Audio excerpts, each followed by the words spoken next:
DonInLondon here. I'm just moving my camera about. Oh, that's better. January the 4th. My video is all about recovery from addiction to either substance or behaviour. My substance, alcohol, my behaviour, equally addictive around people, places and things. Girls, work, you name it, I could be addicted.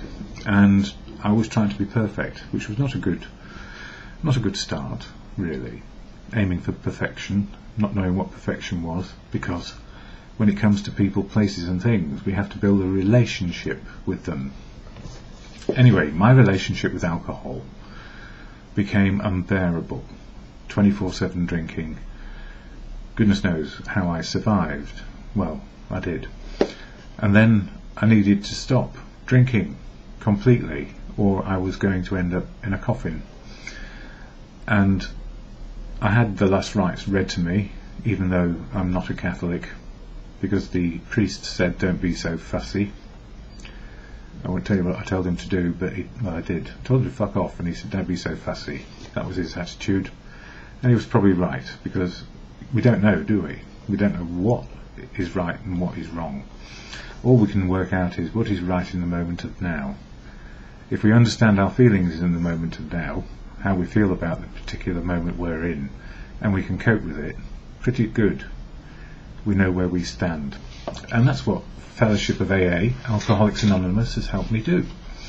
I didn't get sober on my own. I tried that. Self-will became self-obsession, became impossible to stop.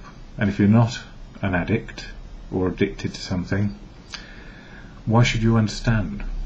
That's the problem. Normal means you're not addicted, and you don't have to understand why people get addicted. But if you are around somebody who is addicted, or you are addicted yourself to something, probably you need help and support for life to improve and stop doing those things which hurt us and hurt me badly. Doing something I could not control anymore, drinking. And now I don't have to control it. This is the whole point of recovery. It's learning how not to need something that became a complete addiction. And it takes time. It takes time, one day at a time, not more than that. We have a time frame to keep sober in fellowship, and that is one day. Any more there is no guarantee. If we think we're fixed for life, well, wait for the next day barkle, wait for the next wrong thing to happen, and see what happens to your feelings. When you don't cope, you need to ask for help. And that's what I do. So if I'm not right in the head, which is quite often, I can go back to old thinking styles that I know better than everyone else, and the answer is I don't. So I keep on learning life. And in January, I go back to basics with the first step in the 12-step program of recovery. Now, one thing I must say, I am a fellow in the Fellowship of Alcoholics Anonymous. I don't speak for AA, never can, never will, because each person is independent and remains independent, even though they are in fellowship, and they are free to choose how they live life. So being in a fellowship does not impede in any way what you can or cannot do. It makes it possible to do anything that is possible, not the impossible. So this is what I learned. This book, the 12 Steps and 12 Traditions, helped me immensely sort out 12 steps to live by and 12 traditions which hold the fellowship together in unity, service and recovery. So there are some principles of living which, if I put into practice, help me on a daily basis. So these principles, the 12 steps, help me be open, honest and willing to change, and have the courage to change on a daily basis, with help, by asking for support when I need it, and if I don't need support, still checking it out sometimes to make sure I'm still on the right path. So where do we start when we're trying to get into recovery? Well, step 1 in the 12-step program, as I flick over the pages, just read a bit from it.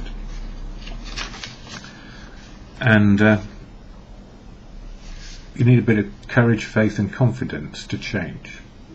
But what stops us is fear, putting on a brave face and not admitting where we are, and ego, which covers up the shame and guilt of where we've got to and how to get out of it.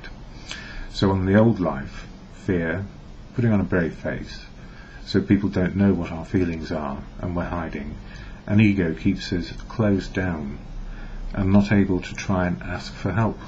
So courage to change, faith in doing the next right thing when we're new is admitting we are powerless over alcohol and life is unmanageable if we drink, and then developing the confidence to keep on going at life sober, so we feel life as it is, emotional, feeling life, and spiritual, living life in the moment of now and coping.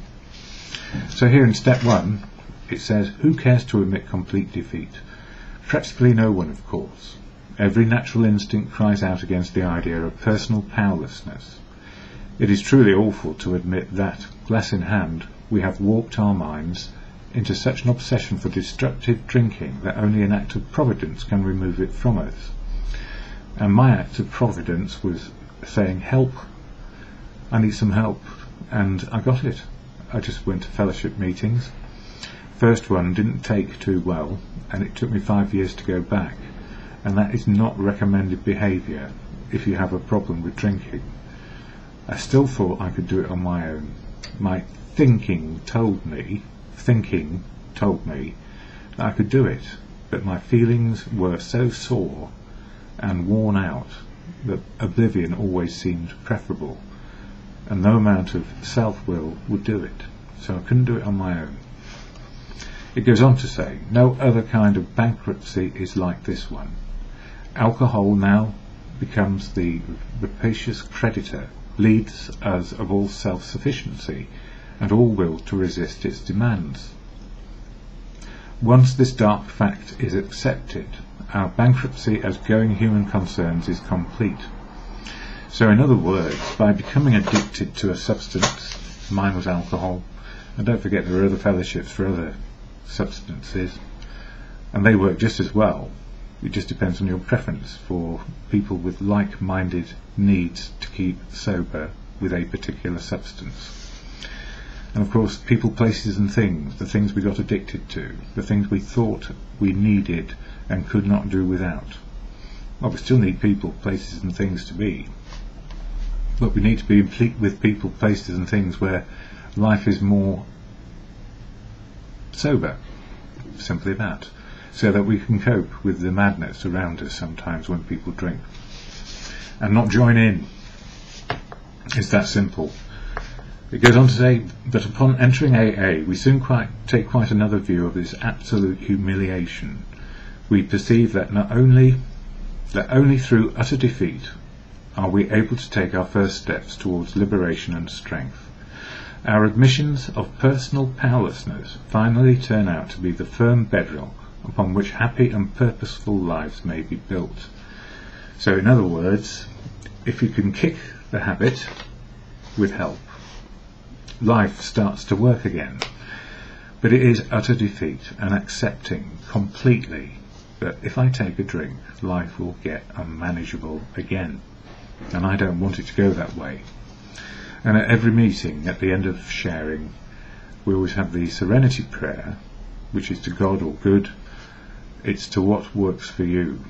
And we are a fellowship of many faiths, which means some people are religious, some people are spiritual, all about the moment of now, and both religion and spiritual offer a way to be sober in the moment of now. It's your beliefs which will work for you. So if you believe in the good of life and good conscience, that's as good as it gets and need be. So the serenity prayer to God, or in good conscience, God, grant me the serenity to accept the things I cannot change, courage to change the things I can, and the wisdom to know the difference. And what I know is I can only do it today and in the moment of now. And if I make a mistake, own up and start again.